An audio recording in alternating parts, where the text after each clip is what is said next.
I'm here with Pastor Micahel Ngahuka, who is a Destiny Church pastor in Hawke's Bay. Kia ora, Michael, and thanks for joining me. Hey, kia ora, Andrew, and it's great to be here.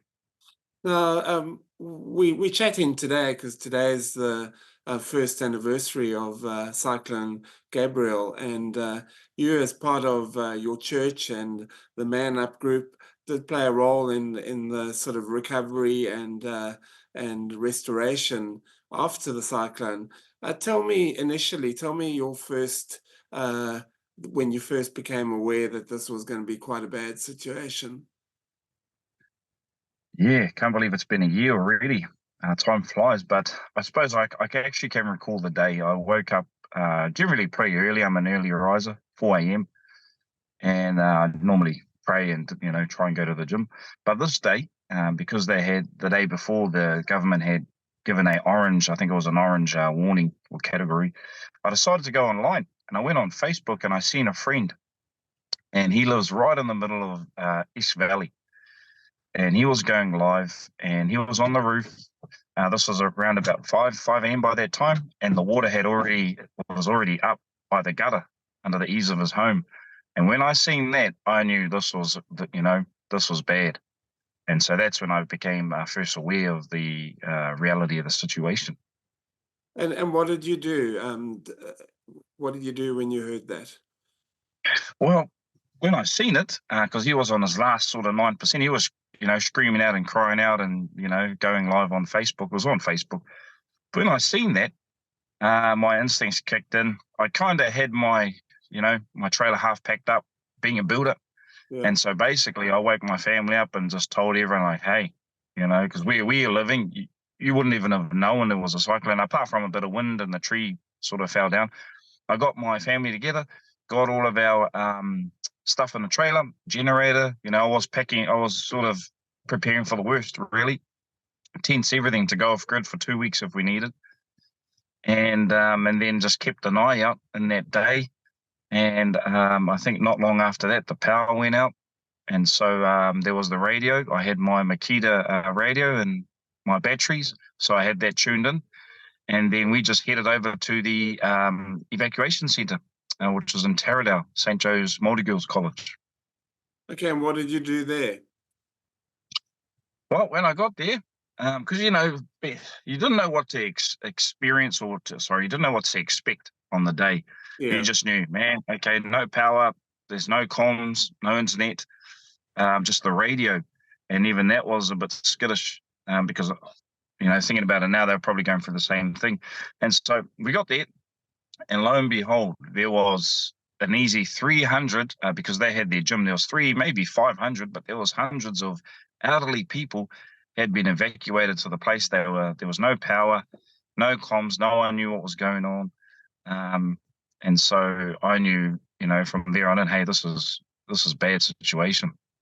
And so, we went there. I kicked into gear. I'm not a person that'll just stand by and watch. I spoke to the principal. They were waiting for some help from the civil defence. But as you can imagine at that time, the civil defence was full on. They were busy saving people's lives. And that happened throughout that whole day. And so I basically unloaded my trailer with the generator, just so people could have power and put on a hot, boiling a pot or stuff like that, put on a hot cuppa and try and, support everyone. Pulled out my radio. I had eight batteries, so that was good for like a couple of days, Yes. And I put it in the centre on stage and just blasted on all the radio stations just to at least give some people some peace of mind, because as you can imagine, during that time, some people were there. They weren't too sure where their family members were. It was a scary time for everyone. So that's what I did, and just wrapped around the school there and helped where I could. Yeah, because then in the next few days, obviously, when the devastation, the extent of the devastation unfolded, were you quite shocked when you saw how bad it was? Yes, it was actually, because remember, I think the first few days the bridges were closed. And so I reside in the Napier, and most of my church congregation and the ManUp were all across the region, but we had been scattered. And so everyone was in Hastings. And yeah, when we did get out and go around, the devastation was terrible.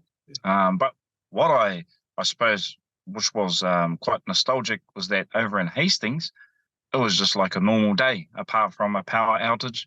Um, Not as much damage, apart from Oahu, that got hit. But no, it was quite graphic. It was like I liken it to Mad Max. Yeah. It was pretty surreal. Yes. Now, tell us a bit about what ManUp is, because they do quite a bit of work, and people hear the name and that, and they're not sure what it is. What is ManUp? So ManUp is it's a program. We have a catchphrase, raising fathers to save our children. And it's for all men from all walks of life, from 18 years and over. We do have a younger aged program that's an equivalent called Youth Nation.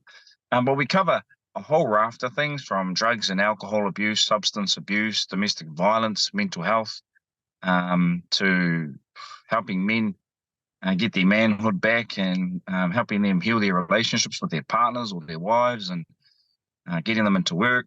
And we just somehow seem to be working with, and I don't like saying it like this, but the hardest in the community, or those that have been sort of, that they're at the end of their rope. And so that's what we do. It's a 10-week program. We call it a brotherhood. It's a great program. I've been doing it for many years now, here in the Bay, 8 years, and seen hundreds, if not thousands, just in Hawke's Bay, men's lives change. Recently I was actually at they had an event. It was on, when was it? Sunday. Yes. Just gone, a cyclone. It was for the volunteers, and I was there because we were getting recognition for our work. And one of the ladies came over to me, an elderly lady from might as well have been from another planet, totally different community to where I am. And she mentioned to me that her nephew is like a son. I think her adopted son, she mentioned. But anyways, close young man to her in another city, had changed his life, got his children back, come off drugs and alcohol, and she wanted to come up and say thank you. Wow. And so that's sort of what we do, Yeah. in a nutshell. So that was quite a resource of people across the regions that you could call Yes. on. So how did you put the word out that there was help needed? Well, when this all went down, and as soon as the because I'm quite resourceful, as soon as the bridges opened, I got on my motorbike and shot straight across over to Hastings and rallied up all my community networks over there, and pulled them over to Napier. And the first home we went to was the home in Eastdale. This was probably 3 days in, and I took about maybe 40 people, men and women there, with shovels. We went straight there. And helped my friend, who they were looking for their grandfather at the time. Wow. Through his home. But we went there. We didn't be a nuisance. We're very sensitive and, understand. We just wanted to be there. So even if it was to make a cup of tea or just hug them, we ended up getting out our shovels and just digging out a pathway for their car to sort of work on their land and stuff like that. So we did that. And then that's when I knew, because, this time the comms weren't really that great, the communications. This is when I knew, man, we need some help.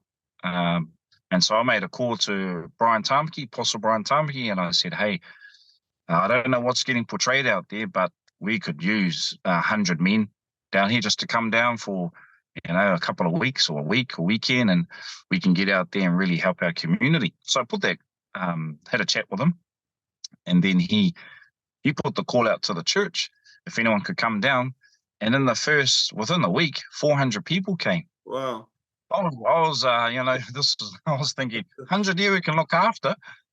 And then I got a phone call, 400 are coming. I was like, where are they going to sleep? Because all the maraes were full. Yes. People were homeless to a degree. And so I rang up and spoke with a good friend, Henare O'Keefe, and said, Henare, we've got 400 people coming to help. We need some help. And so this is my shout out to the Hastings District Council. We ended up taking over the Hastings Sports Centre, because that was an evacuation centre for a little while, a period. And we ended up sort of coming on the end of that. And then not only did 400 people come, but 1,200. Wow. And so we had 400 keen beavers, not just from our church, Brian Tamaki put the call out to the whole of the nation. And so we had all sorts of people from Invercargill, Dunedin. I made some really good friends from as far as up north. There was some trio of, and I think there was like gypsy women, and all they wanted to do is come and cook. And so the Hastings Sports Centre became our base of operations in a sense. And my role then was to now navigate this 1,200 army of volunteers into our community. And so it was a logistical dream. That's the word.